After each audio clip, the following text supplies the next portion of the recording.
ನಾವಿವತ್ತು ಒಂದು ನಾಗರ ಹಾವನ್ನ ರೆಸ್ಕ್ಯೂ ಮಾಡಿದ್ದೀವಿ. ನೋಡಿ, ಇದು ನಾಗರ ಹಾವು.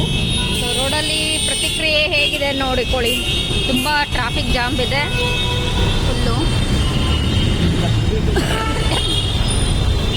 ಅದಕ್ಕೆ ಬಿಡಬೇಕು ಅಂತ ಅಂದ್ಕೊಂಡು ಹೋಗ್ತಾ ಇದ್ದೀವಿ. ಸ್ವಲ್ಪ ಬಾಟಲ್ಗೆ ಹೋಲ್ ಮಾಡಿದ್ದೀವಿ, ಚಿಕ್ಕದು ಹೋಲು ಪಿನ್ನಿಂದ. ನೋಡೋಣ, ಬಿಟ್ಬಿಟ್ಟು ಪಾಪ ಅದು ಸಮಾಧಾನವಾಗಿ ಕೂತಿದೆ. ಮಳೆ ಬೇರೆ ಬರ್ತಾ ಇದೆ ಸಿಕ್ಕಾಪಟ್ಟೆ. ಯಾರು ಕುಡಿದಿದ್ದ ಬಾಟಲಲ್ಲಿ ತಗೊಂಡು ಎತ್ಕೊಂಡು ಹೋಗ್ತಾ ಇದ್ದೀನಿ. ಮೇ ಬಿ ನನ್ನ ಪ್ರಕಾರ ಅದು ರೆಡ್ ಇದೆ. ಏನೋ ಗಾಯ ಏನೋ ಆಗಿದೆ ಅನಿಸ್ತಾ ಇದೆ ನನಗೆ. ಸುಮ್ಮನೆ ಆರಾಮಾಗಿ ಕೂತಿದೆ ಅದು. ಮಾಡಿದ್ದು ನಾನಲ್ಲ, ನನ್ನ ಹಸ್ಬೆಂಡು. ಅವ್ರಿಗೆ ಪ್ರಾಣಿಗಳು ಅಂದರೆ ತುಂಬ ಇಷ್ಟ. ಈ ಥರ ಯಾರೇ ಇರಲಿ ಏನೇ ಇರಲಿ. ನೋಡಿ, ಅದರ ಮೇಲೆ ನಾಗರ ಹಾವು ಮೇಲೆ ಅದೇ ಇದು ಅಂತಾರಲ್ಲ, ಒಂಥರ ಏನೇನೋ ಅದರ ಮೇಲೆ ಏನೋ ಇದು ಇರುತ್ತಲ್ಲ. ಸಾರಿ, ಚಿಕ್ಕ ಮರಿ ನಾಗರ ಹಾವು ಇದು. ನೋಡಿ ಹೇಗಿದೆ.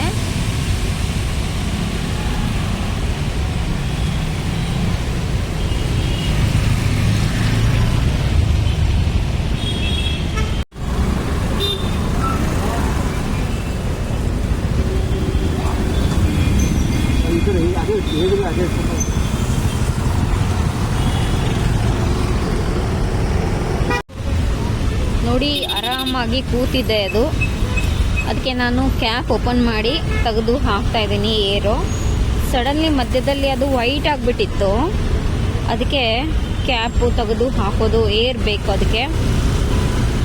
ಸೊ ಇವಾಗ ನಾವು ಇಲ್ಲೇ ಒಂದು ಚಿಕ್ಕ ಕಾಡು ಥರ ಇದೆ, ಅಲ್ಲಿ ಬಿಡೋಕೆ ಹೋಗ್ತಾ ಇದ್ದೀವಿ. ತುಂಬ ಟ್ರಾಫಿಕ್ ಇದೆ. ನಮಗೆ ಇದು ಹೋಗೋಕೆ ಆಗ್ತಾ ಇಲ್ಲ ಟ್ರಾಫಿಕಲ್ಲಿ. ಸ್ನೇಕ್ ಬೇರೆ ಆರಾಮಾಗಿ ಕೂತಿದೆ, ಬಟ್ ಟ್ರಾಫಿಕಲ್ಲಿ ತುಂಬ ಕಷ್ಟ ಆಗ್ತದೆ. ನೋಡಿ, ಇದು ಒದ್ದಾಡ್ತಾ ಇದೆ. ಅದ್ರದ್ದು ಪ್ಲೇಸ್ ಬಂತು ಅಂತ. ಇಲ್ಲೇ ಫಾರೆಸ್ಟ್ ಅಲ್ಲಿ ಅದ್ರದ್ದು ಪ್ಲೇಸ್ ಇರೋದು. ನೋಡಿ ಹೇಗೆ ಒದ್ದಾಡ್ತಾ ಇದೆ. ಅದು ರೆಸ್ಕ್ಯೂ ಮಾಡಿದ್ದು, ಅದು ಫುಲ್ಲು ಒದ್ದಾಡ್ತಾ ಇದೆ. ಅದಕ್ಕೆ ಇಷ್ಟೊತ್ತು ಸುಮ್ಮನೆ ಇತ್ತು, ಇವಾಗ ಒದ್ದಾಡ್ತಾ ಇದೆ. ಹೇಗೆ ಅದಕ್ಕೆ ನಂಗಂತೂ ಭಯ ಆಗ್ತಾ ಇದೆ ಆಕ್ಚುಲಿ ಹಿಡ್ಕೊಳಿಕ್ಕೆ. ಏನ್ ಮಾಡೋದು, ಅದು ಫುಲ್ ಮೇಲ್ಗಡೆ ಬರ್ತಾ ಇದೆ. ಹೆಂಗೆ ಹೋಗೋದು ಅಂತ ಗೊತ್ತಾಗ್ತಾ ಇಲ್ಲ. ನೋಡಿ ನೋಡಿ, ಮೇಲ್ಗಡೆ ಬೇಡಪ್ಪ ಬರಬೇಡ ಅಂತ ಭಯ ಆಗ್ತಾ ಇದೆ ನನಗೆ. ನೋಡಿ, ಮೇಲ್ಗಡೆ ಬರ್ತಾ ಇದೆ. ನಾವು ಜಾಗನ ಹುಡುಕ್ತಾ ಇದ್ದೀವಿ. ಅದರದ್ದು ಆಕ್ಚುಲಿ ಅದರದ್ದು ಪ್ಲೇಸ್ ಅಂತ ಅನ್ಕೊಂಡು ನನಗಂತೂ ಅನಿಸ್ತಾ ಇದೆ. ಅದರದ್ದೇ ಪ್ಲೇಸ್ ಇದು. ಅದು ನೋಡ್ತಾ ಇದೆ. ನೋಡಿ, ನನ್ ಭಯ ಆಗ್ತದೆ. ಅಲ್ಲಿ ಪ್ಲೇಸ್ ಇದೆ ನೋಡು, ಅದು ಜಾಗ ಬಿಟ್ಟಿದಾರಲ್ಲಿ. ಅದು ಗಾರ್ಡನ್ ಬೇರೆ ಜಾಗ. ಮತ್ತೆ ಹೇಗ್ ಮಾಡೋದು? ನೋಡಿ, ಅದ್ರದ್ದು ಪ್ಲೇಸ್ ಬಂದಿದೆ ಅಂತ ಅನ್ಕೊಂಡು ಹಿಂಗ್ ಒದ್ದಾಡ್ತಾ ಇದೆ ಅದು.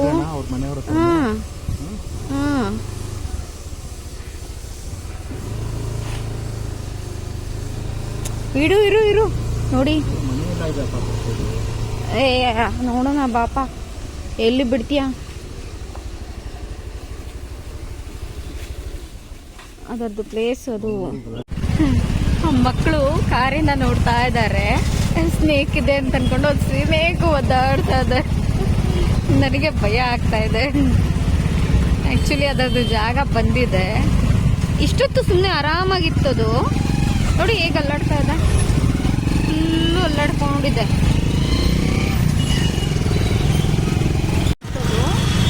ಇದೆಲ್ಲ ಮರಗಳು ನೋಡಿ, ಇಲ್ಲೇ ಸಿಕ್ಕಿತ್ತು. ಫೈನಲಿ ನಾವು ರೆಸ್ಕ್ಯೂ ಮಾಡಿದ್ದು ಹಾವು ಬಿಟ್ಟಾಯಿತು ಅದರ ಜಾಗಕ್ಕೆ. ಸೊ ಖುಷಿ ಆಯಿತು. ತುಂಬ ಜನ ಕೇಳ್ತಾ ಇದ್ರು, ಅದು ಮೇಲ್ಗಡೆ ಹತ್ಕೊಂಡು ಬರ್ತಾ ಇತ್ತಲ್ಲ. ತುಂಬ ಜನ ಕೇಳ್ತಾ ಇದ್ರು ನಮಗೆ, ನೀವು ರೆಸ್ಕ್ಯೂ ಮಾಡಿದ್ದೀರಾ ಅಂತ. ತುಂಬ ಖುಷಿ ಆಯಿತು ಆ್ಯಕ್ಚುಲಿ. ಸೊ ಫೈನಲಿ ನಾವು ಫೋರಮ್ ಮಾಲಲ್ಲಿ ಸ್ಟಾಲ್ಸ್ ಎಲ್ಲ ಬಂದೀವಿ. ರೆಸ್ಕ್ಯೂ ಮಾಡಿಬಿಟ್ಟು ಆಮೇಲೆ ಅದಕ್ಕೆ ಬಿಟ್ಟು ಹಾವಿಗೆ. ಇವಾಗ ನೋಡಿ ಎಷ್ಟು ಜನ ಇಲ್ಲಿದ್ದಾರೆ, ತುಂಬ ಜನ ಇದ್ದಾರೆ. ಸೊ ನಾವು ಇಲ್ಲಿ ಮಾಲಲ್ಲಿ ಬಂದು ಏನೇನೋ ಶಾಪಿಂಗು ಅದಿದ್ದು ಮಾಡಿಬಿಟ್ಟು ನೋಡಿ ನೋಡೋಣ ಹೇಗಿದೆ ಅಂತ. ನೋಡಿ ತುಂಬ ಏನೇನೋ ಶಾಪ್ಸ್ಗಳು ಬಂದಿದ್ದಾವೆ, ಚಪ್ಪಲಿಗಳು, ಬಟ್ಟೆಗಳು, ಕಾಟನ್ ಬಟ್ಟೆಗಳು ಎಲ್ಲ ಬಂದಿದ್ದಾವೆ. ಇದು ಎಲ್ಲ ಕೊಲ್ಲಾಪುರಿ ಚಪ್ಪಲಿಗಳು ಬಂದಿದ್ದಾವೆ, ಚೆನ್ನಾಗಿರೋದು. ಸೊ ನೋಡಿ ಎಷ್ಟು ಚೆನ್ನಾಗಿರೋ ಚಪ್ಪಲಿಗಳು ಬಂದಿದ್ದಾವೆ ಕೊಲ್ಲಾಪುರಿ.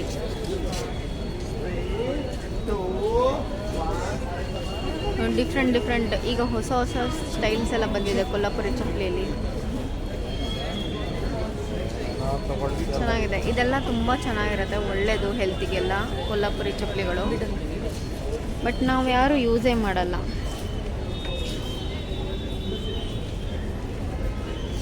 तुम्ही कोल्हापूरवरून आला काय? मी महाराष्ट्र म्हणून बेळगाम, त्यामुळे येत आहे. जवळच आहे की आम्हाला, हां त्यामुळं सो म्हणून एकदम कोल्हापुरी बघितलं मला छान वाटलं एकदम. Thank you. मला ह्या दादांनी ही ಚಪ್ಪಲ್ दिली आहे. ಸಾರಿ, ಇದು ನನಗೆ ಚಪ್ಪಲಿ ಕೊಟ್ಟಿದ್ದಾರೆ ಗಿಫ್ಟ್ ಆಗಿ, ಚಿಕ್ಕದು ಸ್ಮಾಲು ಕೆ ಬೆಂಚ್ ಥರ. ಇವರು ಅಣ್ಣ, ಇವರು ಮಹಾರಾಷ್ಟ್ರದವರು, ಕೊಲ್ಲಾಪುರ್ನವರು. ಸೊ ಇವರು ಚಪ್ಪಲಿ ಇಲ್ಲಿ ಸೇಲ್ ಮಾಡ್ತಾ ಇದ್ದಾರೆ. ಪ್ಲೀಸ್ ಇದು ಮಾಡಿ ಸಪೋರ್ಟ್ ಮಾಡಿ ಅವ್ರಿಗೆ. ಇವ್ರ ಪೇಜು ಇದೆ, ನಾನು ಅವ್ರ ಪೇಜ್ಗೆ ಫಾಲೋ ಮಾಡ್ತೀನಿ. ಸೊ ನಿಮಗೆ ಲಿಂಕ್ನೂ ಕಳಿಸ್ಕೊಡ್ತೀನಿ, ಓಕೆನಾ. ತುಂಬ ಚೆನ್ನಾಗಿದೆ ನೋಡಿ ಕಲೆಕ್ಷನ್ನು. ಇದು ತುಂಬ ಹೆಲ್ತಿಗೆಲ್ಲ ಒಳ್ಳೆಯದು ಈ ಚಪ್ಪಲಿ ಎಲ್ಲ. ಸೊ ನೋಡಿ ಇದೆಲ್ಲ ನೋಡಿ ಎಷ್ಟು ಚೆನ್ನಾಗಿ ಕಲೆಕ್ಷನ್ ಇದೆ ಅವ್ರ ಹತ್ರ.